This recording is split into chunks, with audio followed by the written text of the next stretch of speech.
नरेंद्र मोदी बाबा रामदेव के यहाँ मुख्य अतिथि बनकर आ रहे हैं। नरेंद्र मोदी की ये मुलाकात नए समीकरण को जन्म दे सकती है। इस बारे में बात करते हैं आचार्य प्रमोद कृष्णम जी से कि संत समाज इस मीटिंग को किस रूप में देखता है। महाराज जी, नरेंद्र मोदी कल बाबा रामदेव के यहाँ आ रहे हैं, क्या ये मुलाकात नए समीकरणों को जन्म दे सकती है?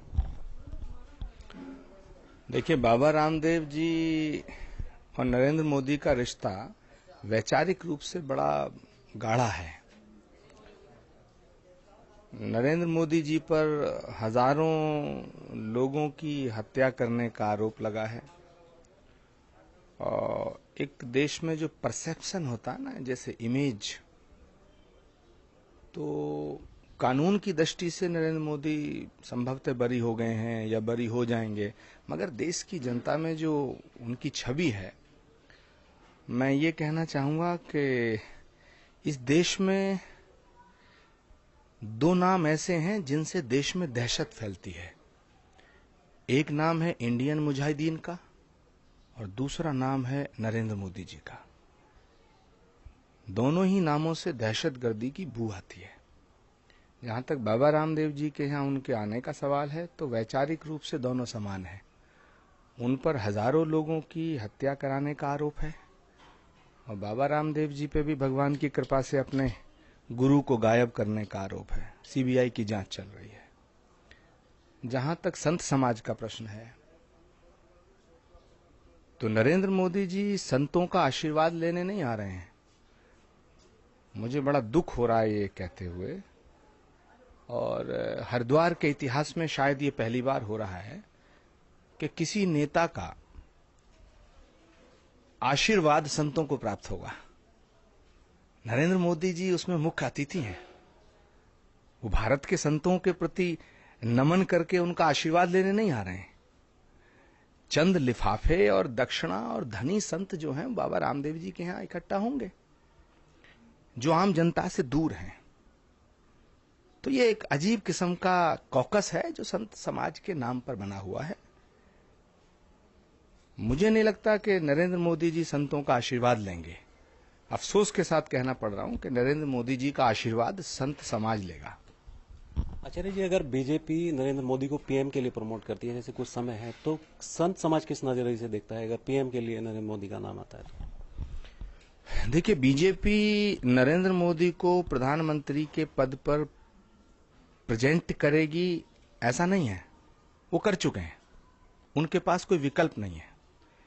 लेकिन ये देश गंगा जमनी तहजीब का देश है, भावनाओं का देश है, प्रेम सद्भाव त्याग तपस्या बलिदान का देश है, करुणा का देश है, क्षमा का और दया का देश है, गंगा जमनी तहजीब का देश है इस देश। और प्रधानमंत्री किसी पार्टी का नहीं होता है, न राज्य का होता है। प्रधानमंत्री देश का होता है। और मैं नहीं समझता कि नरेंद्र मोदी इस देश के प्रधानमंत्री बन सकते हैं, क्योंकि नरेंद्र मोदी की भाव भंगिमाओं से, उनके चाल चलन से, उनके डायलॉग से, उनकी बातों से, उनके स्टाइल से दम्भ झलकता है, अहंकार झलकता है। और देश का प्रधानमंत्री अहंकारी नहीं, अत्याचारी नहीं, विनम्र होना चाहिए, विनम्र होना चाहिए। तो नरेंद्र मोदी यहाँ आएंगे नरेंद्र जी, तो क्या संतों का आशीर्वाद उन्हें मिल पाएगा या नहीं मिल पाएगा? और एक बड़ा हिस्सा संत समाज का क्या इस बारे में रह रहा है? देखिए, संत समाज हो या देश का कोई भी वर्ग हो, उसमें अलग अलग प्रकार की विचारधाराएं हैं। जो लोग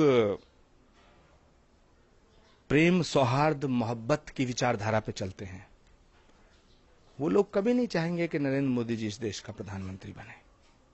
जो लोग इस देश को तोड़ना चाहते हैं, कुछ लोग हैं जो जिहाद के नाम पे देश को तोड़ना चाहते हैं, और कुछ लोग हैं जो हिंदुत्व के नाम पे देश को तोड़ना चाहते हैं। हिंदुस्तान की आजादी में हिंदुओं के साथ मुसलमानों का भी खून शामिल है।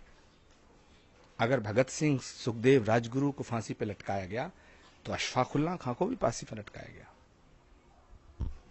अगर आशाराम त्यागी शहीद हुए पाकिस्तान की लड़ाई में, तो वीर अब्दुल हमीद भी शहीद हुआ है। सवाल है देश का, सवाल एक आदमी का नहीं है, एक पार्टी का नहीं है। देश में आग लगा करके अगर किसी को कुर्सी मिल जाए, तो क्या ये देश के लिए अच्छा होगा? मुझे नहीं लगता कि सभी संत नरेंद्र मोदी का समर्थन करेंगे, क्योंकि इस देश के संत इस देश के हैं, किसी राजनीतिक पार्टी के गुलाम नहीं है। चंद राजनीतिक पार्टियों ने संतों का बड़ा दोहन किया है, कबीराम के नाम पर, शिलाओं के नाम पर, खड़ाओं के नाम पर। मैं नाम नहीं लेना चाहता, लेकिन सभी जानते हैं। कुछ लोग मानते हैं कि मोदी बीजेपी से ज्यादा बड़े हो गए हैं, तो संत समाज इस बारे में क्या? मोदी जितने थे उतने ही हैं, बीजेपी छोटी हो गई है। बीजेपी के हाथ में नरेंद्र मोदी नहीं है, आरएसएस के हाथ में नरेंद्र मोदी नहीं है। नरेंद्र मोदी की कठपुतली बीजेपी और आरएसएस है। वहां अडवाणी है, बौने हो गए। सुषमा जी का कोई वजूद नहीं बचा है। राजनाथ सिंह नाम के अध्यक्ष हैं। जब राजनाथ सिंह जी नरेंद्र मोदी एक साथ बैठते हैं तो उनकी भाव भंगिमाओं से झलकता है कि जैसे नरेंद्र मोदी राजा की तरह बर्ताव करते हैं, ये सब चाकर की तरह रहते हैं। इनके हाथ में नहीं नरेंद्र मोदी। नरेंद्र मोदी जैसे चाह रहे हैं मूवमेंट कर रहे हैं, मूव कर रहे हैं, और ये सोची समझी रणनीति है। लेकिन मुझे ऐसा लगता है कि नरेंद्र मोदी इस देश के प्रधानमंत्री नहीं हो पाएंगे। ये थे आचार्य प्रमोद कृष्णम जी, जिनकी बातों को आपने सुना। नरेंद्र मोदी बाबा रामदेव के यहाँ आ रहे हैं, भले ही नए समीकरणों को दस्तक दे रहे हों, लेकिन संत समाज का एक बड़ा हिस्सा मानता है कि नरेंद्र मोदी यहाँ आशीर्वाद लेने नहीं बल्कि संतों को आशीर्वाद देने आ रहे हैं। संत समाज की बातों से साफ लगता है कि मोदी के लिए दिल्ली अभी दूर है। हरिद्वार से अमरीश भट्ट के साथ राव शफात अली, श्री न्यूज।